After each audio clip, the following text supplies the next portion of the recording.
روزے کے بارے میں جو سوال بہت زیادہ پوچھے جاتے ہیں، الٹی آ گئی ہے، ابکائی آ گئی ہے، اس سے روزہ تو نہیں ٹوٹا، انجیکشن لگانا ہے، چوٹ لگ گئی ہے، خون نکل گیا ہے، خون لگانا ہے، انہیلر لینا ہے، تو الٹی آنے سے روزہ نہیں ٹوٹتا۔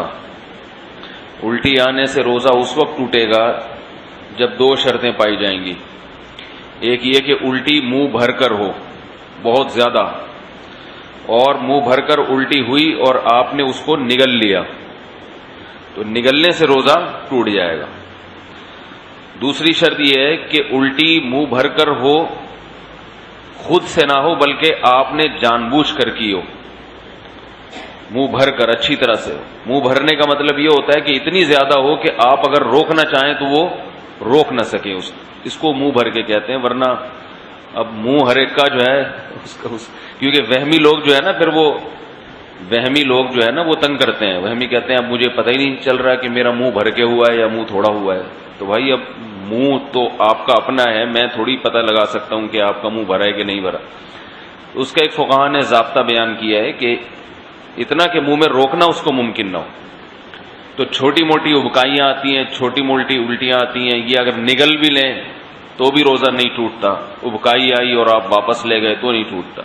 تو منہ بھر کر ہو اور آپ اس کو نگل لیں، یا نگلیں تو نہیں لیکن وہ منہ بھر کے خود سے نہیں ہوئی بلکہ آپ نے حلق میں انگلی ڈال کے قے کی ہے۔ تو عام طور پر ایسا کوئی کرتا نہیں ہے روزے میں، اس لیے اس کو اتنا بیان کرنے کی ضرورت بھی پیش نہیں آتی۔ اس کے علاوہ گلوکوز چڑھانے سے، انجیکشن لگانے سے روزہ نہیں ٹوٹتا۔ روزہ ٹوٹتا ہے کھانے پینے کے، ناک کے راستے یا منہ کے راستے کوئی چیز پیٹ کے اندر جائے، یا مقعد کے راستے کوئی چیز پیٹ کے اندر جائے۔ آنکھ میں دوا ڈالنے سے روزہ نہیں ٹوٹتا، خوشبو لگانے سے روزہ نہیں ٹوٹتا، خوشبو سونگھنے سے روزہ نہیں ٹوٹتا ہے۔ کان میں دوا ڈالنے سے روزہ ٹوٹتا ہے یا نہیں، اس میں علماء کا اختلاف ہے۔ پہلے جو ہمارے فقہاء ہیں انہوں نے لکھا ہے کہ کان میں دوا ڈالنے سے روزہ ٹوٹ جاتا ہے۔ اس کی وجہ یہ ہے کہ ان کا یہ خیال تھا کہ کان جو ہے نا یہ دماغ تک اس کا کوئی لنک ہے، ہم جب کوئی چیز کان میں ڈالتے ہیں تو دماغ میں پہنچتی ہے وہ۔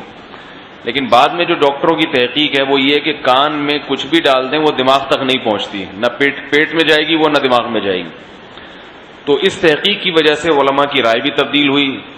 تو ابھی ہمارے اکابر کا جو فتویٰ ہے، یعنی سارے ہی ہمارے اکابر ہیں جو اس کے خلاف ہیں وہ بھی ہمارے ہی ہیں، لیکن مطلب یہ کہ جو میرے اساتذہ ہیں ان کا جو فتویٰ ہے اس بارے میں وہ یہ ہے کہ روزہ نہیں ٹوٹتا کان میں دوا ڈالنے سے۔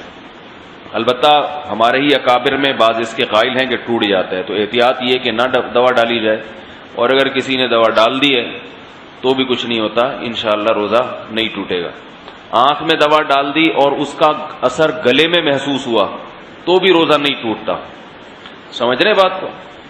تو سر میں تیل لگانے سے روزہ نہیں ٹوٹتا، احتلام ہو جانے سے، نائٹ فال ہو جانے سے روزہ نہیں ٹوٹتا۔